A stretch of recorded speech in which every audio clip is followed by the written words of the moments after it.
Hi, I'd like to welcome you back to the Romocomaka Garden Railroad. This is our train shed project and we're on completion. What you're seeing here is a vent fan we're installing at one end of the shed.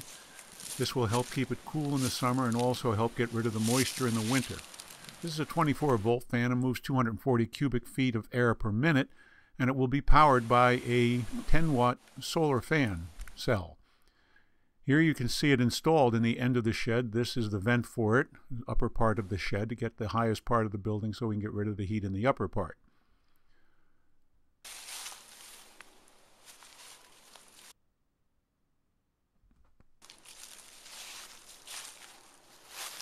We're now showing the operational side of the shed and down towards the end, the access track from the main line.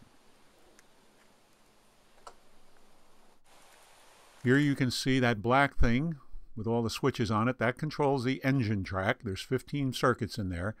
And the input vent, you'll notice it's lower on the train shed, so it picks up the cooler air from the shaded part of the shed. Here is that panel for the switches for the powering the engine storage track. And again, the full length of the working side of the shed.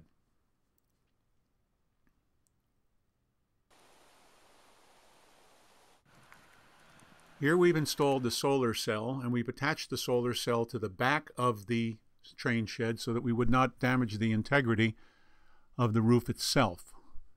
There you can see the vent again. The solar cell can be moved if necessary, if there's a change in where the sun hits the shed. Right now it's at the optimal point that we've seen for sunlight at this time of year, but if we have to move it, we can.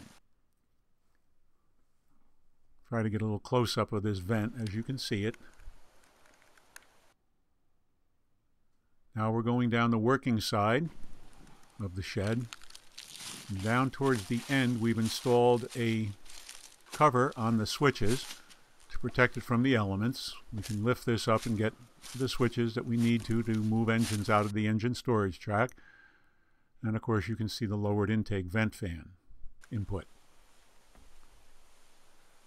We're now going to show you the critter doors. These are locked from the inside, but these will keep the critters out. There's very little clearage on these. There's 3 parts to those doors.